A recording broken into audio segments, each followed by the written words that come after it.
सीधा रुक करेंगे उत्तर प्रदेश के मुख्यमंत्री योगी आदित्यनाथ का। क्या कुछ कह रहे, चलिए सुनाते हैं आपको। वहां पर इस योजना का शुभारंभ कर रही हैं। अलग अलग जनपदों में अलग अलग मंत्रीगण इस योजना का शुभारंभ करने जा रहे हैं।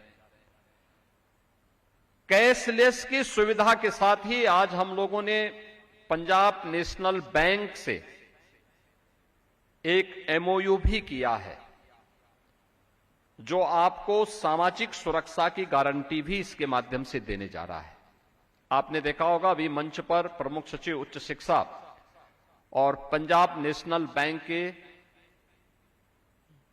जीएम ने यहां पर एक एमओयू पे हस्ताक्षर किए हैं। और ये एमओयू जिसमें दुर्भाग्यवश अगर किसी शिक्षक के साथ कोई दुर्घटना होती है तो शिक्षक के परिवार को हम लोग इस योजना के अंतर्गत पंजाब नेशनल बैंक उस शिक्षक के परिवार को 1.5 करोड़ रुपए तक वहां पर सहायता राशि उपलब्ध करवाएगा।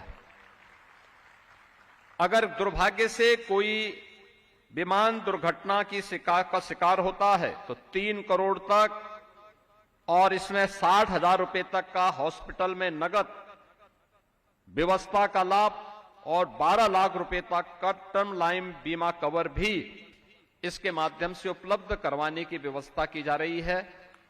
एक बेहतरीन सुविधा जिससे अब तक हमारे शिक्षक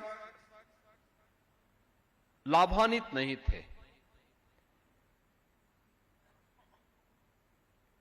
किसी के सामने इस प्रकार की घटना न हो, किसी को हॉस्पिटल न जाना पड़े, दुर्घटना का शिकार न होना पड़े,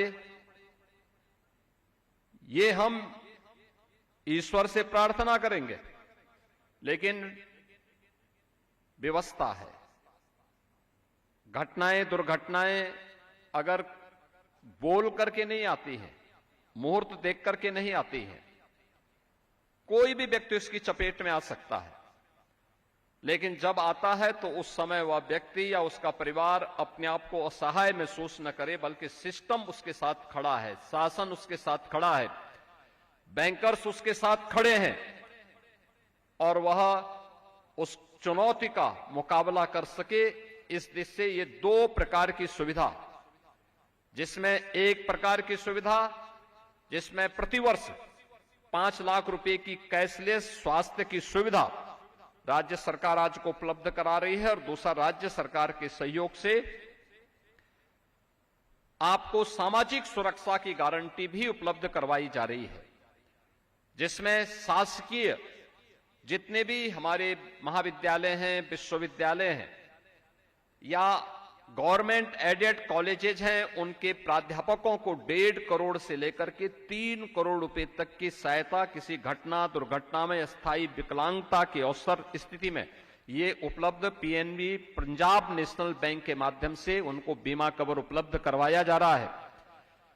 इसके साथ ही मैं पंजाब नेशनल बैंक से कहूंगा कि स्ववित्त पोषित और निजी विश्वविद्यालय के शिक्षकों को भी इस योजना से कवर करने की व्यवस्था को उनके साथ जोड़ना चाहिए, जिससे उनके साथ कोई दुर्घटना होने पर वह उन्हें भी एक बीमा कवर उपलब्ध करवा सके। इसके लिए भी एक व्यवस्था उनको आगे बढ़ानी चाहिए। और शिक्षणोत्तर कर्मचारियों को भी, अभी तक इस व्यवस्था में शिक्षणोत्तर कर्मचारी नहीं थे, लेकिन जो 50,000 शिक्षणोत्तर कर्मचारी हमारे उच्च शिक्षण संस्थानों में, विश्वविद्यालयों में कार्यरत हैं, उनको भी हम इस व्यवस्था से कवर करने की व्यवस्था का इस व्यवस्था को आगे बढ़ाने जा रहे हैं।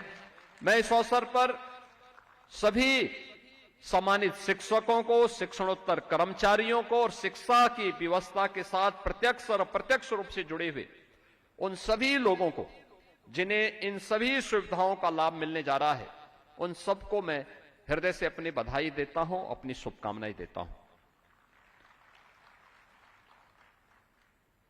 आप सब इस बारे में जानते हैं, एक शिक्षक की भूमिका भारत की परंपरा में आज से नहीं, प्राचीन काल से ही उसका स्थान सर्वोच्च रहा है। वे शासकीय व्यवस्था का पार्ट रहे हों, गुरुकुल का हिस्सा रहे हों, या सामान्य जीवन में भी व्यक्ति के जीवन में उसके गुरु का अपना एक विशिष्ट महत्व रहा है। और भारत से ज्यादा इसको कौन जानता होगा। जब दुनिया अंधकार में जी रही थी तब भारत तक्षशिला और नालंदा जैसे विश्वविख्यात विश्वविद्यालयों का संचालन करता था। और मैं उस समय, मुझे तक्षशिला विश्वविद्यालय की एक वैद्य की वह कथा याद आ जाती है जब मैं शिक्षकों के साथ संवाद बनाता हूं। याद करिए, तक्षशिला विश्वविद्यालय आज के पाकिस्तान में स्थित है। तक्षशिला अविभाजित भारत का यह हिस्सा था। तक्ष प्रभु श्री राम के अनुज भरत के पुत्र के नाम पर, तक्ष के नाम पर वह तक्षशिला पड़ा। 2500 वर्ष पहले वहां पर एक विश्वविख्यात विश्वविद्यालय था, जहां पर जीवन के प्रत्येक क्षेत्र के बारे में दुनिया भर से आए हुए स्नातकों को पारंगत किया जाता था। उन्हीं में एक विश्वविख्यात वैद्य हुए जीवक। जीवक के जीवन की यह घटना आपको याद होगी। जब उन्होंने तक्षशिला में अपना अध्ययन पूरा किया, लंबे समय तक वे तक्षशिला में रहे, तो लंबे समय के बाद उनको अवसर आया कि अब मुझे अपने देश वापस जाना चाहिए। वे अपने देश में यानी काशी वापस आना चाहते थे। उन्होंने अपने आचार्य के पास गए और उनसे कहा कि मैं बहुत दिनों से यहां पर हूं, मैंने अपना पूरा अध्ययन कर लिया है, अब मैं अपने देश जाने की आपसे परमिशन लेने के लिए आया हूं। उन्होंने कहा, देखिए आपको अपनी अंतिम परीक्षा से गुजरना होगा। और अंतिम परीक्षा क्या होगी? तो उन्होंने कहा कि एक काम करो, सामने जो वन है इस वन में जाओ और मुझे वह औषधि ला करके दो, जिस औषधि में उस वनस्पति को लेकर के आओ जिसमें कोई औषधीय गुण न हो। जीवक सामने के वन में चले गए। आप याद करिए उस समय के अनुशासन को, जहां गुरु और शिष्य के बीच में किस प्रकार का संबंध है और किस प्रकार का संवाद है। कोई उस समय सर्टिफिकेट नहीं दे रहा है,